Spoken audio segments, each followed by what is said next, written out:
Hello friends, Vivekananda IAS में मैं सरवण सिंह शेखावत आपका स्वागत करता हूँ। आज हम रविंद्रनाथ टैगोर है उनके बारे में डिस्कस करेंगे।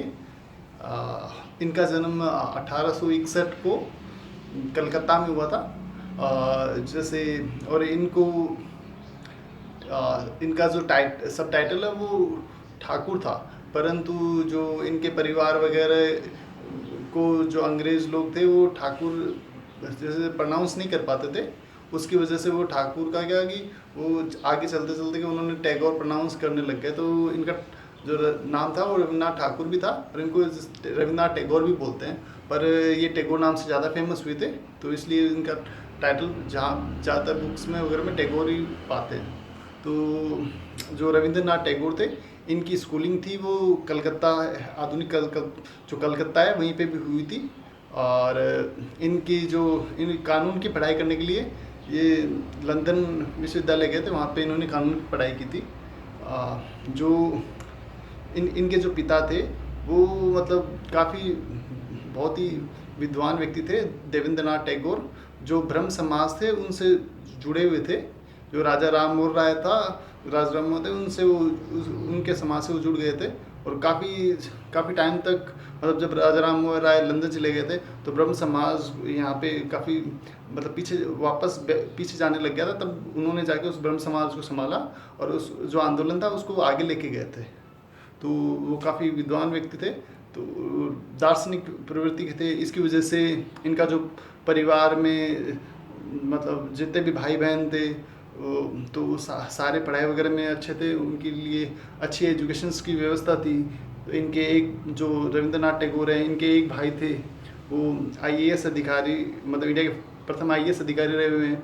और जो एक भाई हैं वो मतलब जो आधुनिक भारत में जो आधुनिक चित्रकला है, ऑयल पेंटिंग बोलते हैं, उसके उनको जन्मदाता माना जाता है।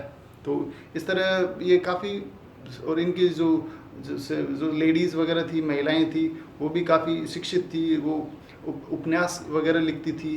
तो वो काफ़ी वेल एजुकेटेड फैमिली थी इनकी। और इनके जो पिता थे वो जैसे ध्रुपद गायककार, संगीतकार, इनको अपने परिवार में लेके आते थे। और इनकी बाकायदा जो रविंद्रनाथ टैगोर और इनको भाइयों को जैसे शिक्षा दी जाती थी। और रविंद्रनाथ टैगोर है, इनका जो गुरुकुल शिक्षा पद्धति है, तो जैसे इनको पहले मॉडर्न स्कूल्स में डाला गया था, तो उनका उनका यहाँ पे मन नहीं लगा था।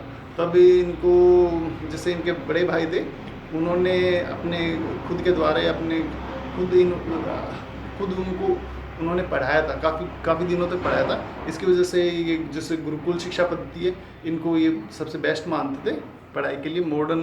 क्योंकि मॉडर्न में बच्चों का मन नहीं लगता, और वो क्या कि जैसे गुरुकुल शिक्षा पद्धति होती है उसमें जैसे पर्यावरण होता है, खुले में पेड़ के नीचे अध्ययन करवाते हैं, तो इस तरीके से वो प्रकृति के ज़्यादा नज़दीक होती है।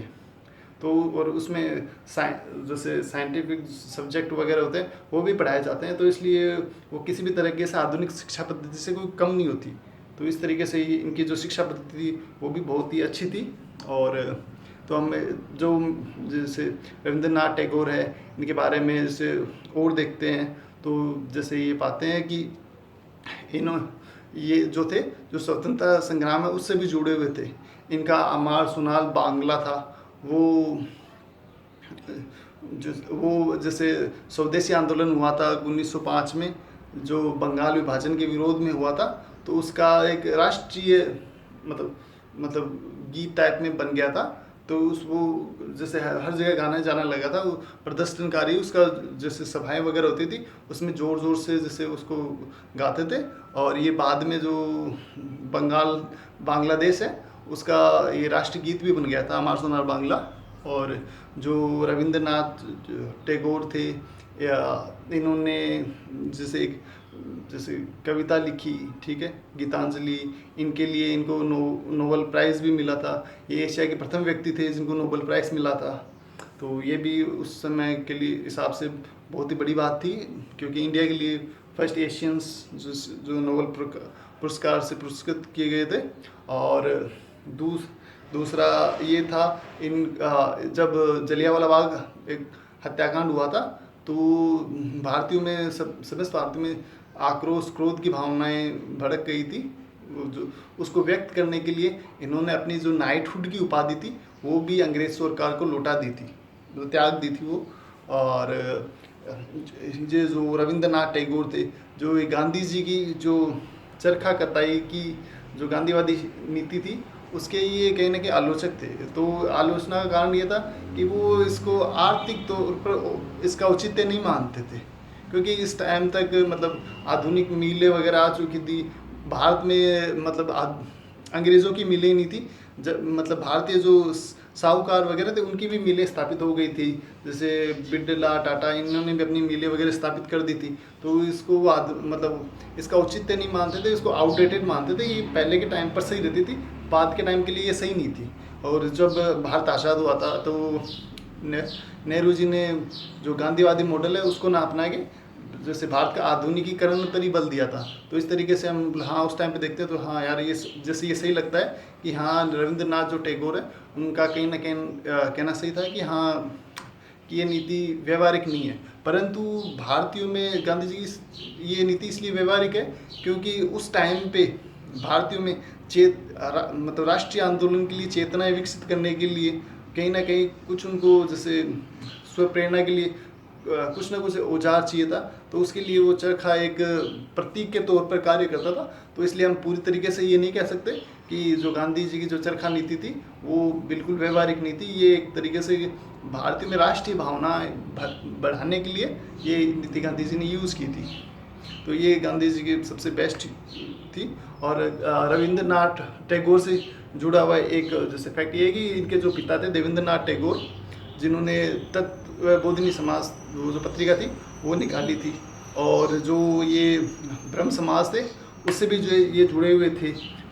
तो और ब्रह्म समाज उनकी वजह से रविंद्रनाथ टैगोर भी इससे जुड़ गए थे।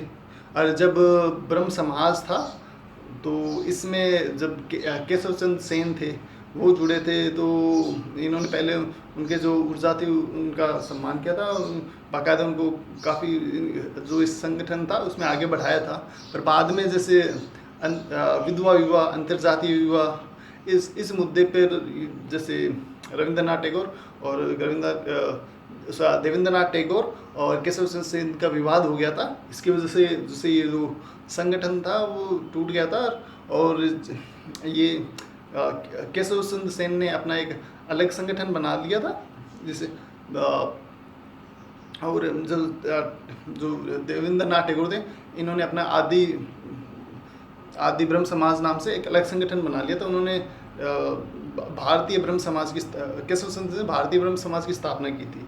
और बाद में जब केशव चंद्र सेन ने अपनी जो पुत्री थी उसका जो नाबालिग थी उसका विवाह जो कच्छ के महाराजा थे उनसे किया, तब कहीं ना कहीं जो केशव चंद्र सेन के जो अनुयायी थे वो उनसे भी विमुख हो गए कि आप विधवा बाल विवाह की तो मतलब इसके पक्ष में तो आते हो, पर जैसे विधवा इनको तो सामाजिक उत्थान के लिए बढ़ावा देते हो, पर आप जैसे अपने घर में उस चीज़ का पालन नहीं करते। तो इसलिए उन्होंने जैसे इनके संगठन थे उसको छोड़ दिया। दूसरी तरफ जो देवेंद्रनाथ टैगोर थे इनका जैसे आदि ब्रह्म समाज, तो इससे भी जो देवेंद्रनाथ टैगोर की मृत्यु होने के बाद में ये भी धीरे धीरे जाके समाप्त हो गया था। तो थैंक यू फ्रेंड्स, हम इस वीडियो में रविंद्रनाथ टैगोर के बारे में डिस्कस किया जो IAS प्रीलिम्स मेंस और PCS prelims mains UPSC EPFO इत्यादि एग्ज़ाम्स में बहुत ही इम्पोर्टेंट टॉपिक है। तो आप इसे वीडियो के थ्रू अच्छे तरीके से समझ सकते हैं, और जैसे इसके बारे में अगर कोई जैसे और इन्फॉर्मेशंस वगैरह जैसे मिलती है तो मैं भी आपको अगले जैसे नेक्स्ट वीडियो वगैरह में उसमें डिस्कस करूँगा। Thank you.